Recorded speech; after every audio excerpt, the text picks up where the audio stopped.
আকাশবাণী কলকাতা স্থানীয় সংবাদ পড়ছি সুদীপ বসু। প্রথমে বিশেষ বিশেষ খবর। বিধানসভা ভোটের প্রস্তুতি পর্যালোচনা করতে নির্বাচন কমিশনের ফুল বেঞ্চের সফরের আগে senior deputy election commissioner Ganesh ভারতীর নেতৃত্বে এক প্রতিনিধি দল রাজ্যে আসছে। দোল এবং হোলির কারণে দুদিন বন্ধ থাকার পর আগামীকাল থেকে রাজ্যে ফের শুরু হচ্ছে বিজেপির পরিবর্তন যাত্রা। হাতির হানায় এক গ্রামবাসীর মৃত্যুকে কেন্দ্র করে বাঁকুড়া জেলার জয়পুরের রাউতখণ্ড এলাকা আজ উত্তপ্ত হয়ে ওঠে। ঝাড়গ্রামেরও কয়েকটি এলাকায় হাতির দল তাণ্ডব চালাচ্ছে বলে গ্রামবাসীদের অভিযোগ। চিরাচরিত উন্মাদনায় আজ দেশ জুড়ে পালিত হচ্ছে রঙের উৎসব হোলি। রাজ্যে আগামী 8 তারিখ থেকে কয়েকটি জেলায় বৃষ্টির সম্ভাবনা। কলকাতার ইডেন গার্ডেন্সে টি-20 ক্রিকেট বিশ্বকাপের প্রথম সেমিফাইনালে নিউজিল্যান্ড টসে জিতে দক্ষিণ আফ্রিকাকে প্রথমে ব্যাট করতে পাঠিয়েছে। আসছি বিস্তারিত সংবাদে। বিধানসভা নির্বাচনের প্রস্তুতি পর্যালোচনা করতে নির্বাচন কমিশনের ফুল বেঞ্চের সফরের আগে কমিশনের একটি প্রতিনিধি দল এই রাজ্যে আসছে। Senior deputy election commissioner Ganesh ভারতীর নেতৃত্বে ওই প্রতিনিধি দল আগামী রবিবার 8ই মার্চ কলকাতায় আসছে। দলে থাকছেন principal secretary SB. Joshi, director Manoj C এবং ডেপুটি সেক্রেটারি অভিনব আগরওয়াল। প্রতিনিধি দলটি নির্বাচন সংক্রান্ত বিষয়গুলি নিয়ে সিইও দপ্তরের আধিকারিকদের সঙ্গে আলোচনা করবেন বলে সূত্রের খবর। এদিকে নির্বাচনের সঙ্গে যুক্ত বিভিন্ন আইন প্রণয়নকারী সংস্থার নোডাল অফিসারদের সঙ্গে নির্বাচন কমিশনের এক প্রতিনিধি দল আগামীকাল বৈঠকে বসছে। সকাল 10:30 থেকেই বৈঠক শুরু হওয়ার কথা বলে কমিশন সূত্রে খবর। দোল এবং হোলির কারণে দুদিন বন্ধ থাকার পর আগামীকাল থেকে রাজ্যে ফের শুরু হচ্ছে বিজেপির পরিবর্তন যাত্রা। আগামীকাল 9টি জায়গায় পরিবর্তন যাত্রার আয়োজন করা হবে। পাশাপাশি বৃহত্তর কলকাতায় 29টি বিধানসভা ক্ষেত্রে একটি করে ট্যাবলো বেরোবে। কোচবিহারে আগামীকাল পরিবর্তন যাত্রা উপলক্ষে উপস্থিত থাকবেন কেন্দ্রীয় প্রতিমন্ত্রী জিতেন প্রসাদ।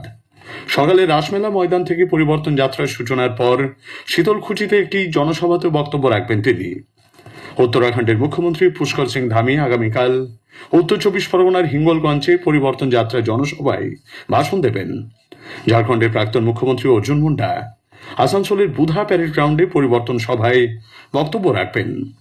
কেন্দ্রীয় প্রতিমন্ত্রী সাবিত্রী ঠাকুর উত্তর দিনাজপুরের করণদিঘিতে কর্মসূচির অংশ নেবেন। পশ্চিম মেদিনীপুরের খড়গপুরে পরিবর্তন যাত্রায় উপস্থিত থাকবেন কেন্দ্রীয় মন্ত্রী গিরিরাজ সিং। পাশাপাশি বিজেপির জাতীয় কর্মসমিতির সদস্য অভিনেতা মিঠুন চক্রবর্তী কলকাতায় মহানগর পরিবর্তন যাত্রার সূচনা করবেন।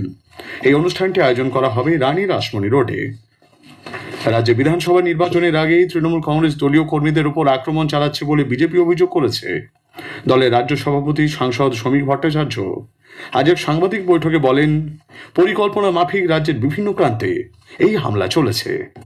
তৃণমূল কংগ্রেস জানে ক্ষমতা ছাড়তে হবে, ক্ষমতা থেকে চলে যেতে। শেষ মুহূর্তে কেউ টিকিট পাওয়ার কারণে, কেউ নেতাদের নেক নজরে আসবার কারণে কিছুটা অপরিকল্পিতভাবে আক্রমণ চালাচ্ছে বিজেপি কর্মীদের উপরে। একটা সাম্প্রদায়িক উত্তেজনা তৈরি করা হচ্ছে, কেউ প্ররোচনায় পা দেবেন না।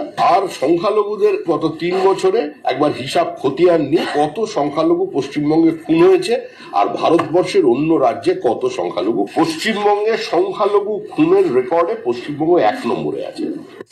নির্বাচনের আগে কেন্দ্রীয় বাহিনী যেভাবে কলকাতা সহ বিভিন্ন জায়গায় রুটমার্চ শুরু করেছে তাকেও স্বাগত জানিয়েছেন শ্রমিক ভট্টাচার্য।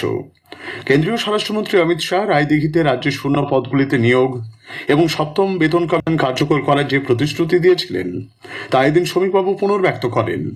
রাজ্যে বিজেপি সরকার গঠিত হলে অনুপ্রবেশকারীদের চিহ্নিত করে দেশের সীমানার বাইরে পাঠানো হবে বলেও তিনি উল্লেখ করেছেন। হোলির দিন বিকেলে তৃণমূল কংগ্রেস ও বিজেপির সংঘর্ষকে কেন্দ্র করে আজ কোচবিহারের মাথাভাঙ্গার বেলতলা এলাকা উত্তপ্ত হয়ে ওঠে। এই ঘটনায় দুপক্ষেরই বেশ কয়েকজন জখম হয়েছেন। জানা গেছে তৃণমূল কংগ্রেস আশ্রিত দুষ্কৃতীরা স্থানীয় একটি শিব মন্দিরের মাইক খুলে নিয়ে চলে যায়। এর প্রতিবাদ করলে তাদের ব্যাপক মারধর করা হয়। এই ঘটনায় 4 জন আহত হয়েছেন। অন্যদিকে বিজেপি কর্মী সমর্থকদের হামলায় তাদের 3 সমর্থক আহত হয়েছেন বলে তৃণমূল কংগ্রেসের দাবি।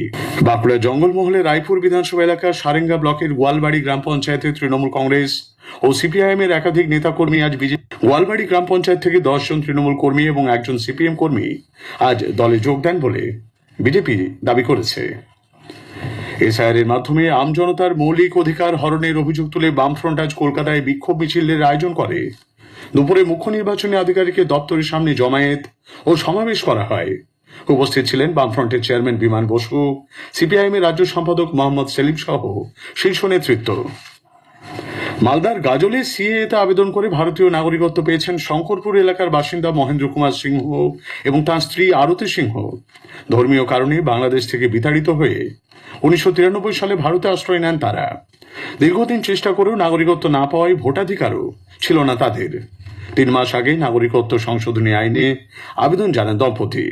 গতকাল তাদের বাড়িতে গিয়ে সিএ এর শংসাপত্র তুলে দিয়েছেন গাজলের বিজেপি বিধায়ক চিন্ময় দেব বর্মন। স্থানীয় সংবাদ শুনছেন আকাশবাণী কলকাতা কেন্দ্র থেকে। এখন বিজ্ঞাপন। ক্ষতিগ্রস্ত গ্রামবাসীরা দ্রুত প্রশাসনিক ব্যবস্থা এবং উপযুক্ত ক্ষতিপূরণের দাবি জানিয়েছেন। নেপালের সাধারণ নির্বাচনের প্রেক্ষিতে রাজ্যের নেপাল সীমান্তগুলি সিল করে দেওয়া হয়েছে। উত্তরবঙ্গে দার্জিলিং শিলিগুড়ি এলাকায় প্রায় 100 কিলোমিটার আন্তর্জাতিক সীমান্তে নিরাপত্তার দায়িত্বে থাকা সশস্ত্র সীমাবল এসএসবিকে অতিরিক্ত সতর্ক থাকতে বলা হয়েছে। উত্তর 24 পরগনার মধ্যমগ্রাম স্টেশন সংলগ্ন একাধিক দোকানে আজ দুপুরে আগুন লাগে। আগুনে পুড়ে অজ্ঞাত পরিচয় এক ব্যক্তির মৃত্যু হয়েছে বলে জানা গেছে। 17টি দোকান ভস্মীভূত হয়, দমকলের 12টি ইঞ্জিন ঘটনাস্থলে যায়। বিপুল উৎসাহ উদ্দীপনার মধ্যে দিয়ে আজ রাজ্য তথা দেশের বিভিন্ন অংশে পালিত হচ্ছে রঙের উৎসব হোলি।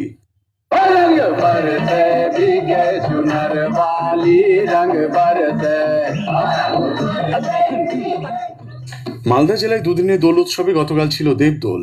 আজ সাধারণ মানুষের দোলে কচিকাঁচা থেকে বড়রা সবাই মেতেছে রঙের উৎসবে। 500 বছরের বেশি প্রাচীন পূর্ব বর্ধমানের পূর্বস্থলী 1 নম্বর ব্লকের দোগাছিয়ায় ঐতিহ্যবাহী 4 দিনের দোল উৎসবকে কেন্দ্র করে বসেছে মেলা। নদিয়ার নবদ্বীপ ও মায়াপুরে দোল পূর্ণিমায় গতকাল শ্রী চৈতন্য মহাপ্রভুর আবির্ভাব দিবস উদযাপিত হয়। এই উপলক্ষে 1 মাসব্যাপী ধর্মীয় ও সাংস্কৃতিক অনুষ্ঠানেরও আয়োজন করা হয়েছে। বেহালা সরসোনায় হোলি খেলার পর ঝিলে স্নান করতে নেমে এক তরুণের মৃত্যু হয়েছে। বংশ সাহাল নামে ওই যুবক স্থানীয় বাসিন্দা বলে জানা গেছে।